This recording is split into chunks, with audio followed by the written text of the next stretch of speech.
వాతార్చాల నుంచి మాట్లాడుతున్నానండి. మీరందరూ బాగున్నారా? నేను బాగున్నాను. మీరందరూ బాగుండాలని నేను రోజు ప్రార్థన చేస్తున్నాను. అయితే యేసు ప్రభువారు అన్నారు, కనుక ప్రజల ఎదుట నన్ను అంగీకరించు ప్రతి వారిని పరలోకమందు నా తండ్రి సమక్షం నేను అంగీకరించను. అట్లుగాక ప్రజల ఎదుట నన్ను తిరస్కరించే వారిని పరలోకం నా తండ్రి సమక్షం మీరు ఎవరో నాకు తెలియదని అందును అని యేసు ప్రభువారు చెప్తున్నారు. అలాంటప్పుడు మన కోసం ప్రాణదానం చేసిన యేసు కోసము మనము ఎప్పుడు ప్రార్థన చేయాలి. ప్రార్థన చేయడానికి టైం లేదు అనుకోకూడదు.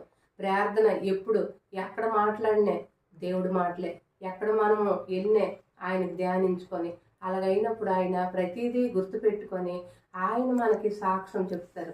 నన్ను ధ్యానించుకొని నాతో మాట్లాడుకొని నా బిడ్డ పనిచేసేది. అందుకే నా బిడ్డకి ఏ కొలుతు లేకుండా ఏ కొరత లేకుండా నేను ముందుకు నడిపిస్తాను అని యేసు ప్రభువారు ప్రతి దినం